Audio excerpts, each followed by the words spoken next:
But the highlight of the news week is Andrade Watch 2025. I know, right? When a guy who has been around for a decade and has been barely relevant the entire time, but everyone's like, yeah, no, he's a good wrestler though, right? Like, that's pretty cool. Like, dude, that's the best thing we have about him. I like James Romero, but like, there are people putting out APBs on fucking Andrade. Like, he's a man at large. Like, he just got done, right? Like, he just got done murdering an entire kindergarten or something. Like, people are like, where's Andrade? We didn't see him on AEW this week. Where's Andrade? I mean, I can take a couple guesses. One, he doesn't want to show up because that's already a thing that he's done. This is not out of the ordinary for him to not show up for television. Or two, I mean, he was failing a lot of drug tests, and I know. What do you mean? Was it trying hard enough? I mean, Dave was a study guy. He just, you know, I was just using my nostrils. He just put a piece of paper on it and it says, "Don't do drugs," and he's like, "Shit."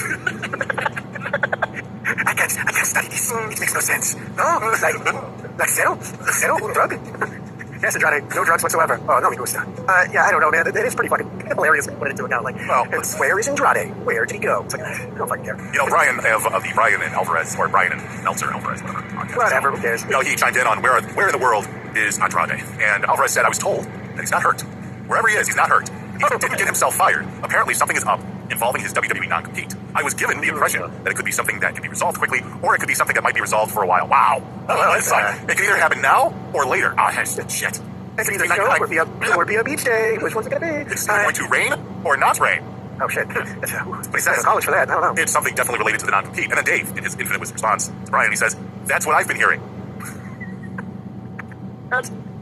Oh my god. Do you know what's great? It's like, throughout the years, I've had people say shit about our show, and they've been like, it's almost like sports radio or whatever. And I'm like, alright, sure. But like, what you get at this point out of Brian and Dave is quite literally just bad sports talk, you know? Sure. It's like, listen, we already blew out his ACL last week. Looks like he's not playing next week. Yeah, that's what I heard.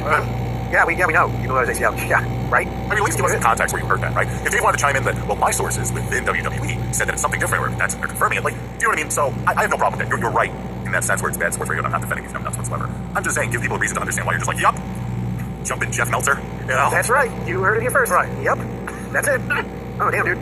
Slow down. You're dropping too much knowledge. Yeah, I don't know, man. I mean, at this point, like, it's almost redundant to just be like, yeah, Meltzer's a fucking smart that doesn't know what the fuck he's doing, what he's talking about. Like, I still find myself tuning into those videos that Phil makes where it's just him talking about the ways that Meltzer has fucked up. Because to me, that's like, you're putting it all in one place for me. So I'm like, all right, I'll consume this in one fell swoop, you know? I'll get in there. And it's like, did you hear what he said as far as, oh my god, I can't remember which wrestler he was comparing them to. Where he's like, Kyle Fletcher is better than most of the guys in WWE. It was like something like that, which is like normal for him to say. And then there was somebody else this week, I can't remember what the fuck he was talking about. Oh, Dom. He was like, you know, half the guys in AEW were better than Dominic Mysterio, something like that. It's like, are you what a fucking dumb. How do you even take it seriously? You know what I mean? Like, look, it's one thing to have a wild opinion about shit, but to make a blanket statement and just say, yeah, everybody in AEW is better than Dominic. And it's like, okay, cool, name one. Yeah, that's right. Name one that is like making money or making waves. And by the way, I'm sure people could say at the same time, well, I mean, consider the circumstances. Like, okay, so what you're saying is this shit is low rated. Yeah. So that's kind of like you end up playing this game where it's like, oh, well, maybe Dom's, speaking of sports radio, maybe Dom's just a system quarterback. You're like, okay, well, what does that say about the other guys then? That means they can't make people better? Right. They can't do something, like they can't shine on their own team? Well, no, because it's wrestling and it's fake anyways. Okay, so what are you idiots arguing about then? Right. What's your actual argument then? I don't know. But I guess at this point, the idea that Andrade, who failed apparently multiple drug tests, is now not able to be found. Well, it gets deeper than that. So Tony Khan had his weekly phone call where people verbally mouth-hugged him. And John Elba, during the Wrestle Dream media call, asked Tony Khan directly about what's going on with Andrade and the company. And Tony, of course, praised Andrade's work in AEW in 2023, but didn't give any real specifics when pressed about the Andrade situation. Quote, I asked Tony Khan about Andrade's current situation with AEW. He says he had high praise of Andrade when he left AEW in 2023, and I followed up exactly and asked directly if this was under contract, and they were aware of a WWE non-compete clause. He said that was all he could say at this time. And so, the lack of detail hasn't stopped any speculation, and what they're saying now is, quote, we had it confirmed through multiple sources that the new TKO contracts had a clause where if you were fired, there is a 1-year non-compete clause. Ooh, older contracts had this, but it's standard now. So this is the new holdup involving Andrade. Very skeptical that this holdup in a legal battle, but it's in the contract. So, chances are Andrade is going to be coke-free for the... Oh shit, I get the whole fucking year off. Yeah. Well, that's where I have to think to myself. So does that mean all wrestling or just contractual, television wrestling? Because I guess he could just go do indies and shit and do Mexico and all that, right? So Mexico might be different because it's a whole different country. But yeah, I don't know. There's no real details on the new contracts or the new revamped version of the old contracts. But could you imagine if they couldn't work in the States for an entire year? That's kind of funny. I mean, go hook up with Subway Sammy, buddy. Like, yeah, right? Welcome to Costco. Yeah, I know. Would you like me to get you a rotisserie chicken? It is a beautiful thing. No, man. I mean, what do you say in this situation other than maybe you got to know your contract a little better than that? Yeah, but that changed since the TKO stuff. You know what I mean? They're dealing with no more. It's just like last year's. You don't really know anymore. Well, there is also this point, too, where, you're getting into a multiple-year, presumably, God knows, 6-7-figure contract. Sure. You should probably go look for one of those lawyer guys.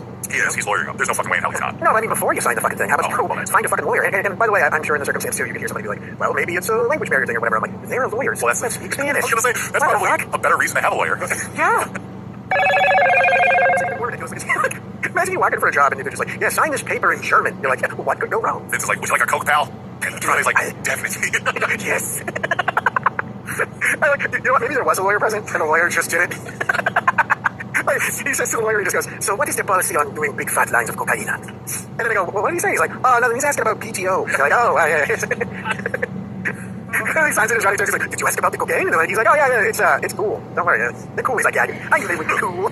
I don't know, man. I guess kind of if we want to go with like the Where in the World's Carmen San Diego in this situation and to take the dark darkness route, if this guy legitimately has a drug problem, like assuming, once again, complete speculation. Fucking people do drugs and aren't drug addicts. We know this, right? Right. But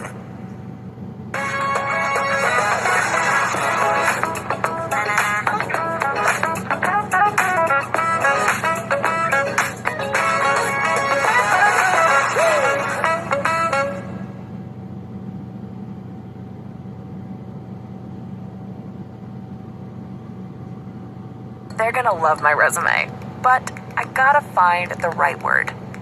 Not once again, complete speculation. Fucking people do drugs and aren't drug addicts. We know this, right? Right. But then who knows where the fuck he is? Right. You know, Right. Like, if he's really off the rails, if he's out there, he's on a bender, and it's like, why isn't he in Minnesota for this AEW taping? It's like, because he's fucking face down in a pile of blow, you dumb fuck. They're drug addicts. I'm not even gonna fucking guess that, but it's kind of funny. There was a couple questions in the chat already brought up. Nino's brought up.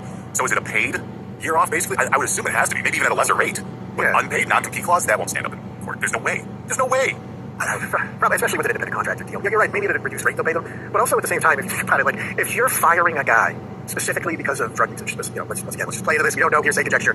Sometimes people just do cocaine for fun, right? Sure. Boy, oh boy, are you setting that motherfucker up for the grave doing that? You know, take a year off. Here's a bunch of money. Don't go to work. Right. What are you gonna do with your day? Oh, drugs? What? No way. Yeah, that's not helping. And other people in chat too, they're saying it's unpaid as well. Fuck. An unpaid year off. Well, I mean, you know me. I'm usually one to support the worker, right? Whether it be just a regular guy trying to work a job or the wrestlers for the most part, unless they're chodes like Nemeth's brother and all that. But there is a point where you look at it and you go, well, why'd you go get yourself hired for your six-figure job, dumbass? It just seems excessive. Look, even I understand that it's a new, hierarchy that runs WWE, but that's excessive. Even if he did get himself fired, that's 1 year off, no pay. He really is gonna have to become fucking Subway Sammy. Oh my god, eat fresh. Yeah, I don't know, man. Maybe it's just in a wrestling capacity though. Like, Yeah, I mean, they're not gonna force him not to work at Walmart. Jesus Christ, that'd be awful. imagine if they were like, now you gotta come and fucking wrap wires for us at your ring crew. You know, to some degree, this is why I do sort of miss the scale of the old wrestling world, right? Yeah. Because, yeah, sure, he's got the contract, yeah, sure, all this other shit, right? But what they'd have done, instead of going through all this rigmarole with all these other circumstances and shit, is they would have contacted other promoters, assuming that any of them had half-assed dignity, and be like, why would you bring in this drug addict who's gonna fucking no-show? And then he just wouldn't be able to wrestle that way. Well, here's the complication of it, too. Let me throw this out here, right? And we're making these jokes about, his apparent drug use or his supposed drug use. We don't know. And that's fine. That's fine. It's all allegedly, right? And Lace up in the chat brings up deportation clauses. Oh. If he can't work, no, seriously. If he can't work for a year and his work visa goes up, well, he's gotta get the fuck out of the country, right? Did he get citizenship for his marriage to Charlotte, though? Don't know. Yes, yeah, that's one thing we don't know. I mean, I guess I would try and Google it. Hey, Google. Oh, wait, I can't do that anymore. Yeah, boy, that's a good way to put yourself on Palantir's fucking list real quick.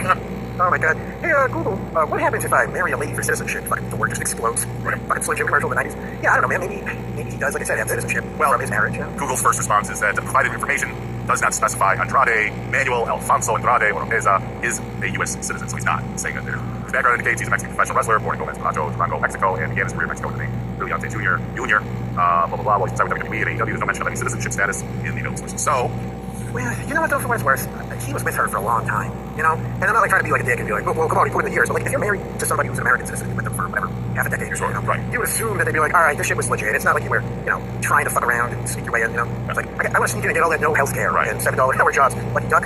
No, I don't know, man. Like, I doubt that's on the table. And truthfully, I'm sure if he has even had that as a problem, that has been considered, that he knows that his money's in Mexico, so it doesn't shit.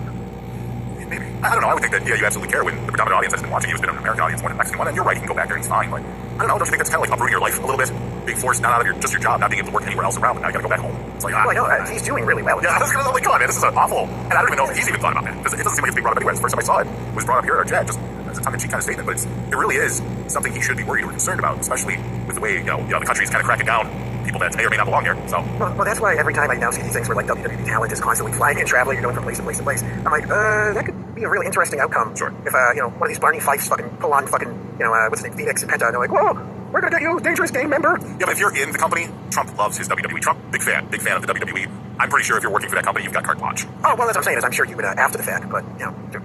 a lot of these guys we're talking about, like, there's a reason why you're seeing videos of them like slamming old ladies to the ground and going after fucking day laborers. They're not breaking into buildings and going after like legitimate scary fucking gang member dudes covered in face tattoos. They're like, oh, I can beat up old ladies and fucking throw people who are already leaving a court. Like, they're like, you gotta do it the right way. They're like, what, do it the right way? They're like, yeah, we got a quota and we want to go after actual scary people. So that's where, like I said, I think to myself, like, it's very possible. It's very possible for one of those dudes that they could just be chilling, going through the airport. But I don't know. I have to see, but I don't think that's... once again, I have no idea what his status is as a citizen of Mars, right? Well, fine. Well, I guess, you know what? I guess we'll find out.